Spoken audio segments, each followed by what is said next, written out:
Alhamdulillah, nahmaduhu wa nasta'inuhu wa nastaghfiruh wa na'udzu billahi min shururi anfusina wa sayyiati a'malina. Man yahdihillahu fala mudilla lahu wa man yudlil fala hadiya lahu. Asyhadu an la ilaha illallah wa asyhadu anna Muhammadan abduhu wa rasuluh. Amma ba'd. Assalamualaikum warahmatullahi. Hai, apa khabar semua? Semoga hari ini pun masih sihat seperti semalam hendaknya insya-Allah. Adik-adik ingat lagi? Semalam punya cerita Ustaz terangkan betapa senangnya sebenarnya kita dapat pahala. Kita duduk rumah tak buat apa-apa, Allah bagi kita pahala, Allah mudahkan urusan kita dalam mencari pahala. Dan hari ini Ustaz tambah sikit lagi, dapat pahala juga, tapi tak macam semalam. Pahala yang hari ini Ustaz nak terangkan, pahala yang cukup hebat, cukup besar, cukup banyak. Cara dia, duduk rumah, sama, duduk rumah tak buat apa-apa. Senang kan? Macam semalam senang. Okey, Ustaz bawakan satu hadis Nabi. Hadis ni ada dalam Sahih Bukhari, kitab Sahih Bukhari.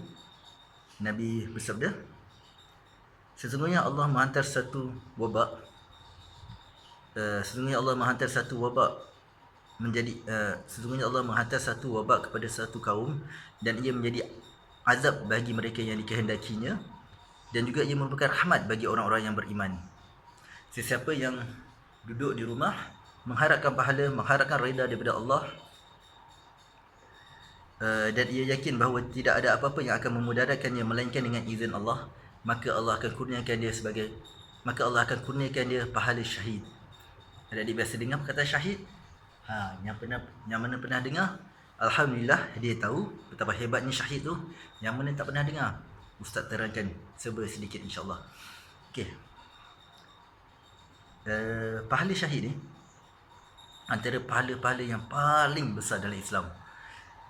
Perumpamaan dia, bilangan dia tak tahu, wallahu ta'ala alam. Ustaz sendiri pun tak tahu, tak dinyatakan, tak diberitahu oleh Nabi kita, tapi boleh gambarkan macam ni. Satu hadis Nabi,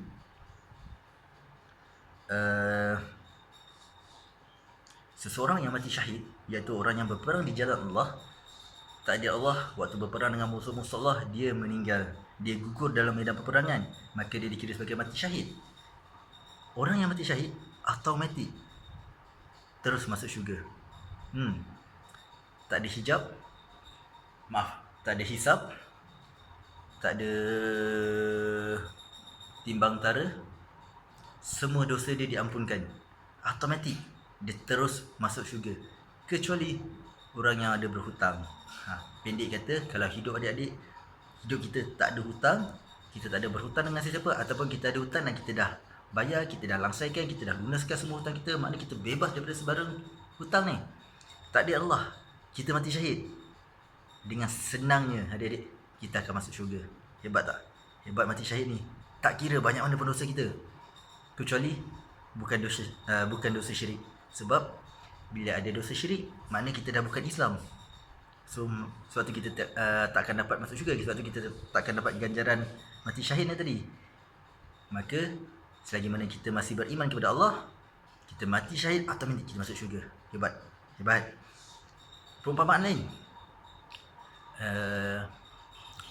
satu hadis Nabi, waktu ni Nabi cakap, semua penduduk syurga, iaitu orang-orang Islam yang dah masuk syurga, mereka berdoa kepada Allah, mereka minta kepada Allah Azza wa Jalla supaya dihidupkan kembali, supaya dikembalikan ke dunia, supaya dapat memiliki, dapat mengumpul segala benda yang ada dalam dunia ni. Orang dalam syurga, dia minta kepada Allah, ya Allah hidupkan kami, kembalikan kami ke dalam dunia, supaya kami dapat memiliki semua yang ada di syurga. Kecuali orang-orang yang mati syahid, dia orang pun minta kepada Allah, dia orang berdoa kepada Allah. Ya Allah hidupkan kami, kembalikan kami ke dunia, supaya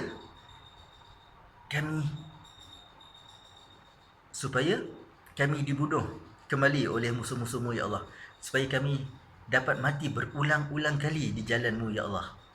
Nampak beza kan? Orang yang mati syahid masuk syurga dengan orang Islam lain yang masuk syurga. Yang pertama tadi, orang Islam tadi minta pada Allah nak hidup balik, tapi dia nak memiliki semua yang ada dalam dunia ni. Tapi orang-orang yang mati syahid ni, dia minta pada Allah juga untuk dihidupkan kembali, untuk dikembalikan ke dalam syurga. Tapi dia nak hidup tu semata-mata untuk mati lagi sekali, untuk mati berulang kali, untuk dibunuh berulang-ulang kali oleh musuh-musuh Allah, supaya dia dapat mati syahid berkali-kali. Sebab diorang dah nampak, diorang dah lihat dengan mata diorang sendiri. Janji Allah, ganjaran Allah kepada orang-orang yang mati syahid. Betapa hebatnya adik-adik. Dan orang-orang yang mati syahid ni di akhirat nanti Allah akan bagi dia pakai mahkota, ada banyak batu-batu permata, crown, ada banyak batu-batu permata keliling. Dan satu batu permata yang kat mahkota tu, nilai dia jauh lagi baik daripada seluruh isi bumi. Hebat tak? Hebat, Masya Allah. Dan perumpamaan lain yang boleh Ustaz bawakan. Zaman Nabi dulu, satu riwayat, seorang sahabat Nabi, waktu ni peristiwa perang Badar, nama dia Umayyah Al-Humam. Dia tengah nak berperang Badar, dia tengah tunggu kaum orang-orang Islam tengah tunggu kaum musyrikin nak datang serang. Waktu tu Nabi bagi arahan, pergilah kamu menuju ke syurga Allah yang seluas langit dan bumi. Maka sahabat Nabi Umair kata Nabi, seluas langit dan bumi syurga tu? Nabi kata, na'am, seluas langit dan bumi. Wah, si Umar cakap. Dan Nabi cakap, kenapa kau cakap wah?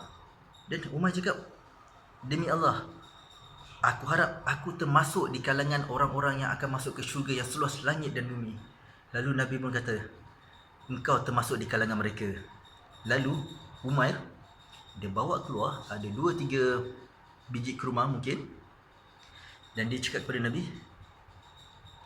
sekiranya umurku adalah sepanjang masa untuk aku habiskan kurma-kurma ni, maka ia adalah waktu yang paling lama. Lalu dia ambil kurma-kurma yang masih dalam tangan tu, dia makan sikit, dia buang yang lain. Dia terus pergi berperang. Dia terus menuju ke arah orang-orang musyrik tu. Dia berperang. Dan tak ada Allah. Dia syahid waktu dalam perang Badar tu. Nampak tak adik-adik? Betapa bersemangatnya orang Islam tu, betapa semangatnya sahabat Nabi tu, Umar. Kurma tak habis, dia bawa makan sikit. Nak habiskan lagi setengah tu, dia cakap, uish, lama betul nak habis setengah ni. Ini ke? Mungkin dalam tak sampai 1 minit pun kan untuk kita habiskan. Tapi sahabat tu rasa betapa lamanya dia nak masuk syurga Allah tu, sampai dia tak sanggup tunggu. Dia tak sanggup pun nak tunggu sampai kurma tu habis. Dia buang, dia terus berperang. Alhamdulillah, dia dapat apa yang dia doa. Okey, insya-Allah sampai itu saja. Ustaz tambah sikit. Okey, jom kita sambung tadabbur juz 1 surah Al-Fatihah. Ingat lagi minggu lepas ada Ustaz ada terangkan beberapa nama selain daripada nama Al-Fatihah ataupun nama-nama lain bagi surah Al-Fatihah. Yang mana masih ingat, kita ada nama Ummul Kitab, Fatihatul Quran, As-Salah, Ar-Ruqyah, Sab'ul Masani. Kalau ada dia masih ingat. Kalau tak ingat tak apa, nanti insya-Allah dalam kelas nanti, tak ada Allah, kalau Allah tak adakan kita berjumpa lagi kat kelas nanti, Ustaz akan remind balik, tak ada masalah. Quran tak ada masalah, kita ulang-ulang banyak kali, tetap dapat pahala. Okey, minggu lepas bila masuk Al-Fatihah, Ustaz terlupa satu perkara penting. A'udzubillahi minasyaitonirrajim. Kita baca a'udzubillahi minasyaitonirrajim setiap kali sebelum kita memulakan bacaan Quran. Tak kira satu ayat, satu Quran, satu surah, atau apa saja ayat daripada Quran, di pertengahan, di permulaan, di hujung, bila kita nak mula baca a'udzubillahi minasyaitonirrajim. Sebab itu adalah perintah daripada Allah. Itu adalah satu sunnah. Ada baca, confirm dapat pahala. Apa maksud a'udzubillahi minasyaitonirrajim sebenarnya ni? A'udzu, aku berlindung dengan Allah daripada syaitan. A'udzubillah, aku berlindung dengan Allah daripada syaitan yang direjam. Kita baca Quran tapi kita minta ke Allah, lindungilah aku daripada syaitan. Nampak gaya? Bila kita baca Quran, syaitan tak lari, tapi dia nak datang kacau, kan? Okey, sebenarnya maksud kita minta perlindungan daripada Allah tu supaya bila kita membaca Quran ni, dia tak kacau kita dalam bacaan kita. Dia takkan membuatkan kita salah faham dengan makna-makna Quran sampai membawa kita kepada kesesatan, ataupun syaitan boleh membuatkan hidup kita binasa, hidup kita hancur dengan Al-Quran. Pelik kan? Macam mana Al-Quran boleh membinasakan kita? Boleh. Apabila kita salah faham makna dia dan kita beramal dengan ayat-ayat Quran bukan seperti mana yang Nabi ajar. Contoh, kita ambil beberapa ayat Quran, kita tulis ke atas kertas ayat Quran, kita tulis di atas kertas, kita lipat dengan kain kuning, dengan apa-apa, dan kita anggap dia sebagai satu tangkal, sebagai satu penolak bala, sebagai satu pelindung diri kita, menghindarkan kita, ataupun sebagai satu yang kita rasakan ayat tu boleh buat kita jadi kebal. Adik-adik, itu dah dikira sebagai syirik. Yes, walaupun kita pakai ayat Quran, kita dah dikira syirik kepada Allah. Na'udzubillah min dzalik. Semoga kita tak tergolong dalam golongan orang-orang macam tu, sebab syirik boleh buat kita terkeluar daripada Islam, adik-adik. Itu sangat bahaya. Okay, tak apa, Ustaz tak nak ulas yang panjang. InsyaAllah yang tu lain kali kita bercerita pasal tu. A'udzubillahi minasyaitonirrajim. Kita panggil dia sebagai ta'uz atau isti'azah. Selain daripada nak baca Quran, kita juga disunatkan dalam solat, sebelum kita baca Al-Fatihah, selepas baca doa iftitah, kita mulakan dengan baca ta'uz. Habis dibaca, kita angkat takbir pada rakaat pertama, Allahu Akbar, Bismillahirrahmanirrahim, Allahu Akbar kabira, walhamdulillahi katsira, subhanallahi bukratan wa asila. Habis doa iftitah, kita nak baca Al-Fatihah, kita baca A'udzubillahi minasyaitonirrajim, Bismillahirrahmanirrahim, Alhamdulillahirabbil alamin, sampai habis, amin. Kita sunat baca pada rakaat pertama sahaja. Kedua, ketiga, keempat tak ada. Rakaat satu je. Kenapa? Senang. Sebab Nabi baca hanya pada rakaat pertama. Tak ada dalam hadis Nabi baca pada rakaat kedua, ketiga atau keempat. Ada satu hadis, saya tak ingat hadis daripada siapa, tapi dalam hadis tu dia menyebut, aku mendengar ketika Nabi berdiri untuk rakaat kedua, lalu Nabi membaca Alhamdulillahirabbil alamin. Kat situ bukti Nabi hanya baca ta'uz pada rakaat pertama, tak ada pada rakaat kedua. Okay, right. Selain daripada tu, baca ta'uz kita boleh baca dalam tidur, tak boleh. Selepas bangun tidur. Waktu bila?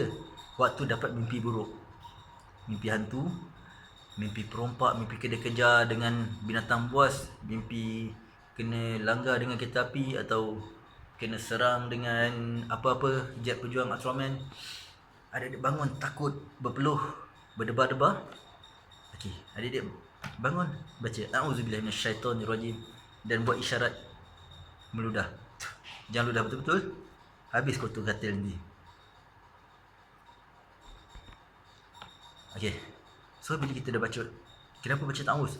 Sebab Nabi cakap mimpi buruk tu datangnya daripada Nabi. Subhanallah. Nabi cakap mimpi buruk tu datangnya daripada syaitan. Mimpi ada 3 jenis. Hari tu Ustaz nak terang dalam kelas, tak cukup masa. 3 jenis. Satu, mimpi buruk daripada syaitan. Mimpi yang baik-baik, mimpi yang indah-indah ni daripada Allah. Allah bagi hadiah untuk hamba-hamba dia yang beriman. Mimpi ketiga, mimpi yang tak ada apa-apa makna. Contoh, mimpi nampak signboard jalan, nampak rumah orang yang tak ada apa-apa makna. Kadang-kadang dia sekadar